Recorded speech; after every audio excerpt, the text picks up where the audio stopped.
Vous êtes bien sur la radio nationale et vous avez fait le bon choix. Il est 7h à Bamba, même heure à Gourma-Ararous. Et c'est l'heure de votre journal. Bonjour et bienvenue.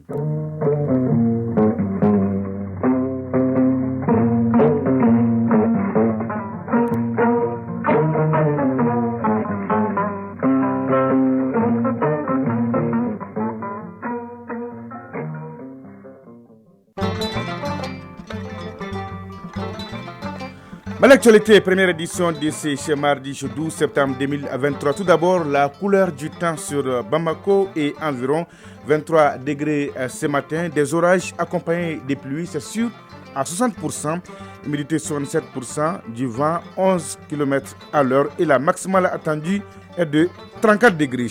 Le journal Sidiki Dambélé.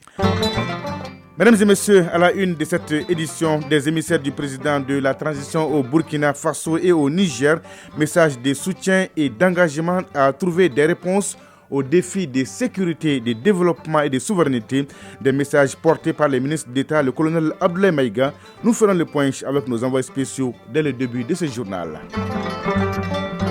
À la une, également l'association des rescapés de l'attaque du bateau Tombouctou de la Koumanaf. Ils sont au nombre de 407 transportés à Gourma-Ararous et toutes les dispositions sont prises pour leur rapatriement chez eux. Assurance donnée par le ministre de la Santé et du Développement social. Vous l'entendrez dans ce journal.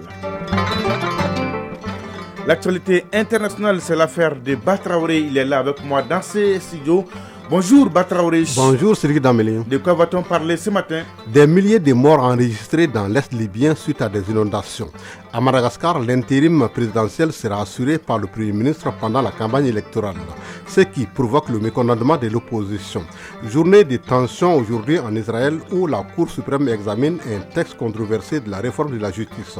Voilà l'ossature de la page inter de ce matin, Sidiki Dambélé. À tout à l'heure donc pour le développement. La chronique initiative citoyenne au ministre avec Ousmane Daou qui nous amène à la découverte de l'association pour l'éducation citoyenne et le développement AECD. Enfin, la page des sports avec l'athlète infatigable Sragatou Sissé. Bonjour. Bonjour, Sidiki Dambélé. Est-ce que tout va bien Sragatou? Oui, ça va, alhamdoulilah. La une de votre page. Côte d'Ivoire, Mali, même au parfum amical, est un match pas comme les autres. Coup d'envoi 19h à Abidjan. Les éléphants et les aigles préparent la CAN en janvier-février prochain. Super Coupe colonel Assimi Goïta, président de la transition. L'équipe de Ségou connaîtra son adversaire en finale cet après-midi à l'issue de la seconde demi-finale entre Bamako et Tombouctou. L'insolite du jour mettra fin à cette page des sports. Et voilà pour le sommaire. Vous êtes prêts? Eh bien, nous aussi. Une fois de plus, bonjour et bienvenue. Une délégation ministérielle du Mali était hier lundi au Burkina Faso et au Niger pour une visite de quelques heures. Elle était conduite par le ministre d'État en charge de l'administration territoriale, porte-parole du gouvernement.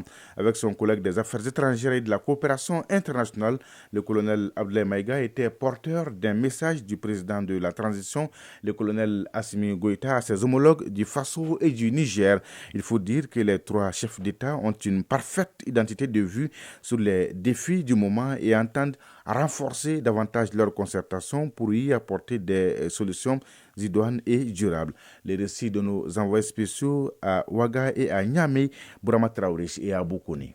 Après Ouagadougou, les émissaires du président de la transition atterrissent à Niamey, la capitale nigérienne, pour le même exercice.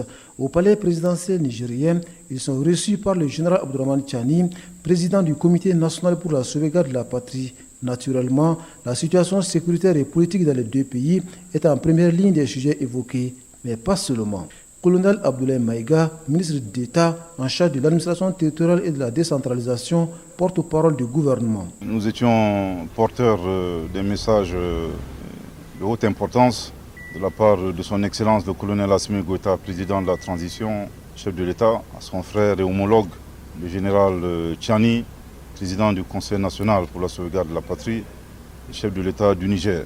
Évidemment, avant de rencontrer son Excellence le général Tchani, qui a bien voulu nous accorder une audience, nous avons eu une séance de travail avec son Excellence Monsieur le Premier ministre, qui nous a prodigué de très sages conseils. À l'issue de l'audience avec le général, son Excellence le général Tchani, il a été question essentiellement de raffermissement des relations entre le Mali et le Niger. Comme vous le savez, nous avons des défis communs, aussi bien sur le plan sécuritaire, sur le plan socio-économique et sur le plan politique. Pour faire face à ces différents défis, il est de bon aloi que les différents responsables de nos pays se concertent régulièrement. Évidemment, le résultat final recherché, c'est de servir nos peuples, les différents peuples, le peuple du Burkina Faso, le peuple du Mali et le peuple du Niger.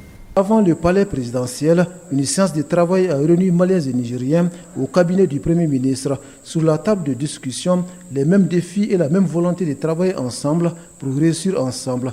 Dans cette tâche, le Premier ministre nigérien Lamine Zen Ali Mahaman prône surtout la constance et un engagement soutenu pour relever les défis à la fois nombreux et complexes. L'actualité sur autre plan, l'attaque terroriste contre les bateaux Tombouctou, reliant Gao, Tombouctou et Mopti a occasionné plusieurs blessés, des pertes en vies humaines. Les rescapés au nombre de 407 ont été transportés à Gourma-Arous. Des dispositions sont prises afin que ces derniers rejoignent leur localité dans des conditions sécurisées. Question de Barakissa Ouattara à Madame le ministre de la Santé et du Développement social, colonel Assaba Diallo Touré. Qu'avez-vous fait depuis la survenue de l'événement?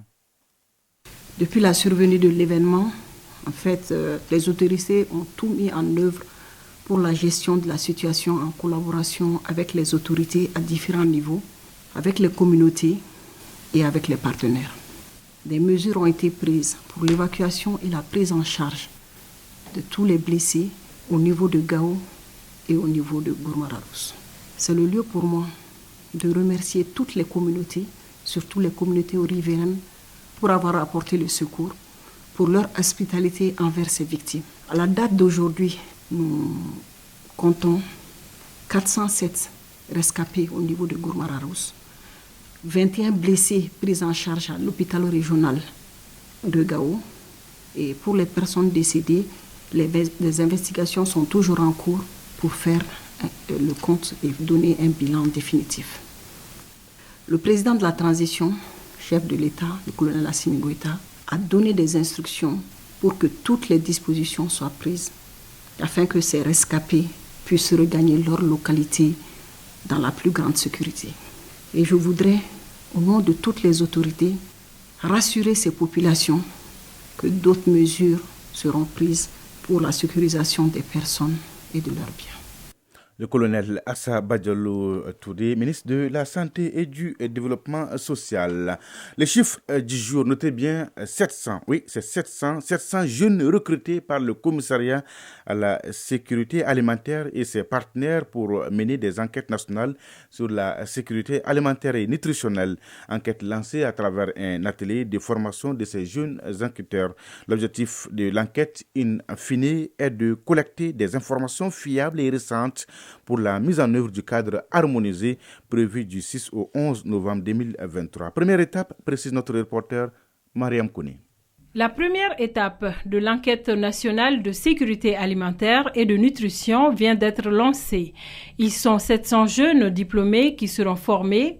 Ils ont pour tâche de recueillir des données fiables pour la mise en œuvre du cadre harmonisé. Redouane Ag-Mohamed Ali, commissaire à la sécurité alimentaire. Il est utile de rappeler que l'objectif de cette enquête ANSAN est de collecter des informations fiables et récentes sur la situation alimentaire et nutritionnelle de nos populations en vue de fournir des supports validés pour la mise en œuvre du cadre harmonisé prévu du 6 au 11 novembre 2023.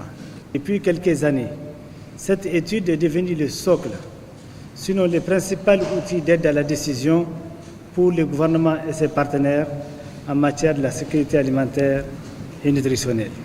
Cette enquête est un exercice important pour le Mali et ses partenaires pour garantir la sécurité alimentaire et nutritionnelle de la population. Mohamed Silla, représentant de l'Organisation des Nations Unies pour l'alimentation et l'agriculture. Les données de l'INSAN doivent servir de base solide pour l'élaboration de politiques et de programmes visant à améliorer la sécurité alimentaire et la nutrition au Mali.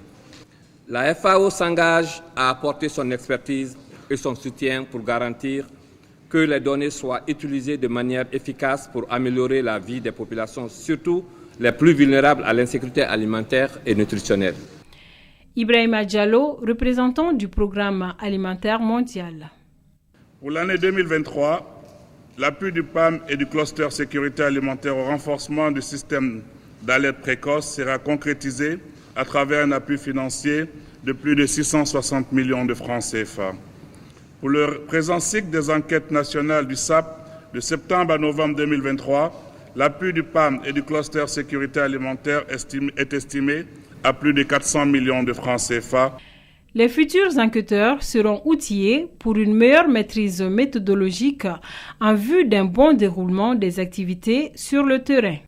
Si vous venez de nous prendre au vol, vous suivez Mali Actualité, première édition de ce mardi 12 septembre. Il est 7h11 à Sofara. Suivre l'actualité internationale avec Batraoré. Il est là avec moi dans ce studio.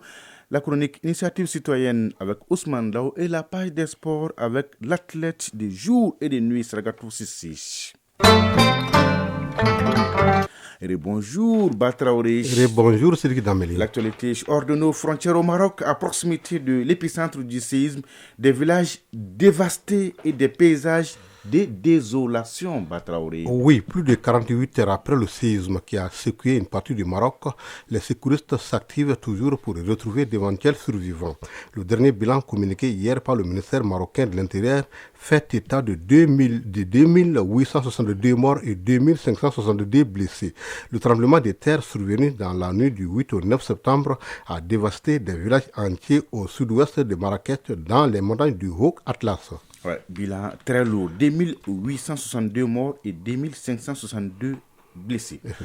En Libye, Batraoré, des inondations dans l'Est provoquent là-bas aussi des milliers de morts.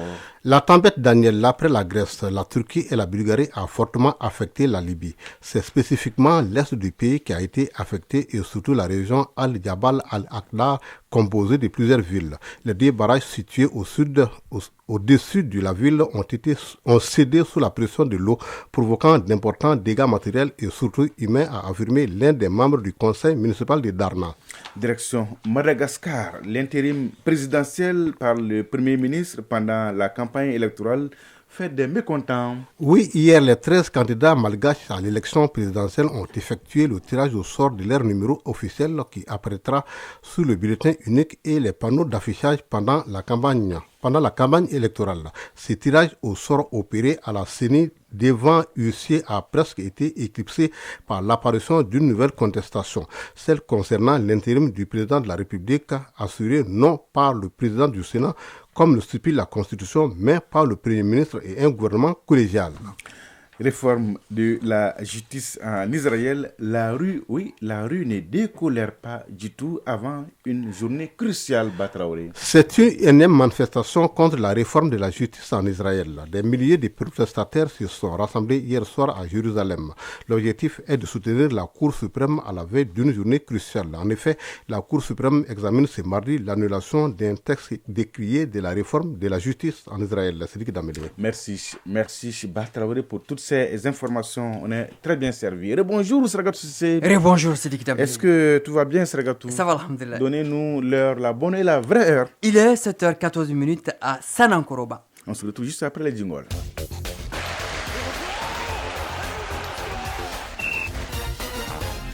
Match amical international. Les Aigles du Mali sont à Abidjan ce mardi pour affronter les éléphants de Côte d'Ivoire dans le cadre de la fenêtre FIFA. Un sacré challenge pour les deux équipes avant la phase finale de la CAN en janvier-février prochain, Sragatou. Oui, 4 ans après le 8e de finale perdu 1-0 devant les éléphants de Côte d'Ivoire à la CAN 2019, les Aigles du Mali, version Eric Sekouchel, avec le plein de confiance, se produiront ce soir à Abidjan. Occasion pour le Mali d'ouvrir un nouveau chapitre de l'histoire des derbies largement en faveur de la Côte d'Ivoire. Nos envois spéciaux à Abidjan sont Ari Djoumatina et Mohamed Sidibé.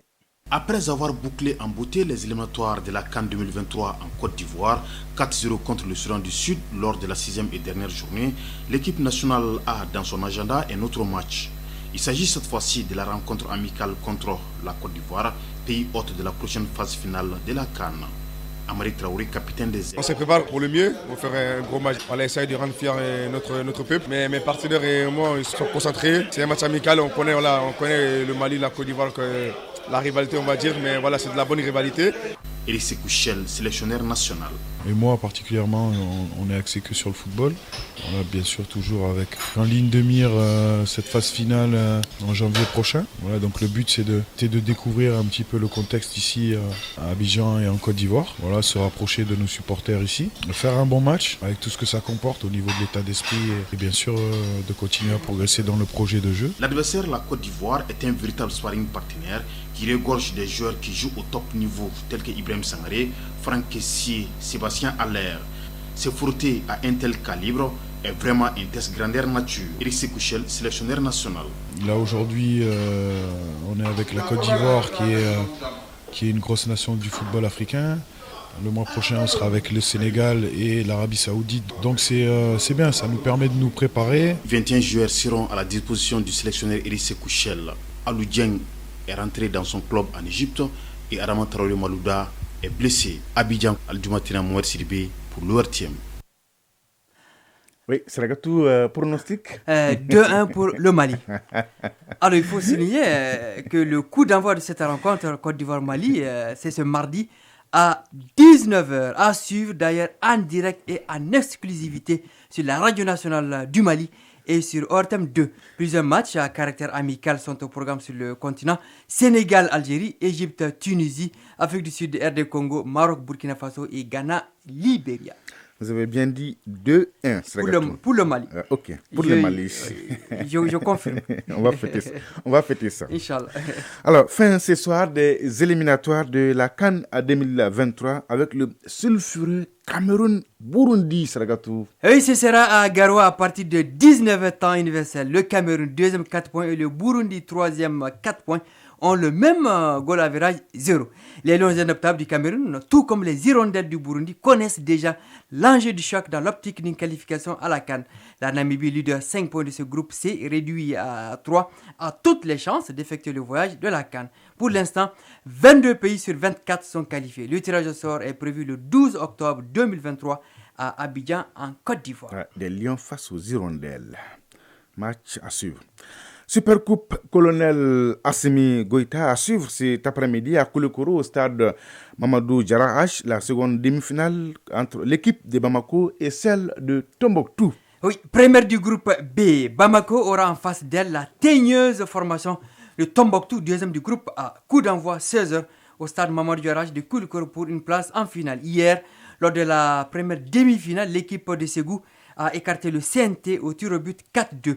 Le score à l'issue du temps réglementaire était de 0-0. L'affiche de la finale le 16 septembre entre Ségou et le vainqueur Bamako Tombouctou sera inédite dans cette Supercoupe Colonel Assimi Goïta, président de la transition chef de l'État. Bonne chance à Bamako, bonne chance à Tombouctou. On va dire comme ça. Alors, l'insolite du jour. Oui, l'insolite du jour. Au cours d'un match de foot amateur, le nom du buteur d'une équipe locale échappe à plusieurs de ses partenaires. Incroyable, Seragatou. Oui, incroyable sur toute la ligne. Le nom du buteur de l'équipe locale échappe à plusieurs de ses partenaires. Racontez-nous, comment est-ce possible? Alors, ce sont deux équipes de quartier composées de joueurs sélectionnés par-ci par-là. Oui. On les appelle des mercenaires dans le milieu du sport de masse. Après 20 minutes de jeu, l'équipe visiteuse ouvre le score. Les journalistes, tout de suite, cherchent à connaître l'identité du buteur. 3 coéquipiers sont sollicités. Aucun d'entre eux ne connaissent le nom du joueur. Nous nous approchons de l'entraîneur. Alors, l'histoire s'est passée devant moi cette fois-ci. Vous étiez là, vous avez tout suivi. Tout à fait. Au moins, cet entraîneur est censé connaître le nom du joueur. Le dit entraîneur nous répond gentiment en ces termes. Le joueur est arrivé de Ségou. Nous l'avons inscrit au téléphone sur la liste grâce à un ami. À la mi-temps, le buteur approché par nos soins nous décline son identité en ces termes. MK, les initiales du joueur. Il décrit la suite, fils de un tel, petit-fils de un tel et arrière-petit-fils participant à la Deuxième Guerre mondiale. Sacré ce gâteau. Initiative citoyenne. Le le développement par nous-mêmes. Donc, personne ne connaissait ce nom. Il a raison. L'Association pour l'éducation citoyenne et le développement AECD a été mis sur les fonds baptismaux suite aux multiples crises que notre pays traverse. Depuis, elle engage une lutte pour mieux faire connaître à la jeunesse les fonctionnements des institutions de la République, les lois, mais surtout une appropriation de l'accord pour la paix et la réconciliation issu du processus d'Alger. Pour ce faire, elle initie des séances de formation et des journées de réflexion. Pour plus de détails, retrouvons Ousmane Daou dans la chronique Initiative citoyenne. De la crise que notre pays a connue en 2012, une association a vu le jour, l'Association pour l'éducation citoyenne et le développement, pour permettre à la jeunesse malienne d'avoir une formation citoyenne, comprendre le mécanisme de fonctionnement de l'État et avoir l'amour du pays en mettant des mécanismes en place. Boubacar Bokoum, président de l'Association pour l'éducation citoyenne et le développement. Nous avons créé un centre de formation qui permet d'avoir les jeunes et de les former par rapport à la citoyenneté, des textes de la République, parce que nous avons compris à ce niveau aussi qu'il y a une rupture entre ce que les dirigeants disent et ce que les gouvernés pensent de l'administration. Donc il y a un grand fossé qu'il faut effectivement réduire par la compréhension et l'explication des différentes institutions et des différentes lois. Pour avoir plus de visibilité et atteindre le maximum de jeunes à Bamako et à l'intérieur du pays, l'AECD a élaboré un plan malgré ses maigres ressources. Nous n'avons pas de subvention de qui que ce soit, encore moins de l'État. Donc, ce qui fait que nous sommes très limités. C'est pourquoi d'ailleurs nous avons créé la radio web qui va permettre à ceux qui sont à l'intérieur des régions, vu que nous ne pouvons pas les inviter à Bamako pour des formations, pour effectivement juguler cette difficulté que nous avons en termes de capacité réelle de couvrir l'ensemble du territoire national. Qu'à cela ne tienne, la véritable difficulté de l'Association pour l'éducation citoyenne et le développement est la faible participation des jeunes aux différentes formations pour non-paiement de per diem. Quand nous faisons les formations, au finish, nous nous rendons compte qu'ils sont intéressés. Ça les plairait qu'on répète ces différentes formations. Mais malheureusement, j'avoue que l'engouement n'est pas très fort à cause de nos capacités financières limitées, qui font qu'aujourd'hui, les jeunes, ils attendent plutôt des fonds des bailleurs, ils attendent les fonds des associations, plutôt que d'être réceptifs à la formation en tant que telle. En tout cas, en ce qui nous concerne, nous offrons les formations gratuitement. Malheureusement, la plupart du temps, on nous demande d'offrir des per diem que nous n'avons pas. L'AECD, en plus de la formation citoyenne pour mieux connaître les institutions et les lois de la République, a fait de l'appropriation par la jeunesse de l'accord pour la paix et la réconciliation issu du processus d'Alger une priorité, mais pas que. Boubacar Bokoum, président de l'Association pour l'éducation citoyenne et le développement. La citoyenneté que nous prenons, effectivement, elle n'est pas que destinée à la jeunesse. Il s'agit aussi d'inciter nos gouvernants à être plus regardants sur leur façon de gérer les affaires publiques, parce qu'en réalité, c'est sur cela que la jeunesse s'inspire en réalité. Nous avons beaucoup travaillé sur l'application de l'accord. L'appropriation de l'accord issu du processus d'Alger a été l'un de nos grands chantiers. Convaincu que l'éducation citoyenne non maîtrisée et non contrôlée est la grande plaie de la déliquescence de l'État, l'AECD ne compte pas s'arrêter en si bon chemin pour la consolidation des structures de l'État malgré les difficultés. De belles initiatives. 7h24 à Yangasso, à Yanfolila et à Banamba. C'est donc tout pour ce journal. Merci, grand merci à Batraoré et à Idrissa Dambélé qui m'ont aidé à la réalisation. Aux opérations techniques à Lo Koulibaly. La mise en ligne est assurée par Cheikh Oumar Traoré. Présentation Sidiki Dambélé. Merci de votre fidélité et de tous vos soutiens. C'est réconfortant. L'info continue sur votre chaîne. Tout de suite, la page météo suivie des avis divers avec Fousséni Diarra. Et à 13h, vous avez rendez-vous avec Bemba Sibi pour la deuxième édition du journal. La pensée du jour signée Jean-Baptiste Gressé. Quand le cœur est bon, tout peut se corriger. Oui, quand le cœur est bon, tout peut se corriger. Mesdames et messieurs, prenez soin de vous et des autres. Excellente journée de mardi à toutes et à tous. Au revoir.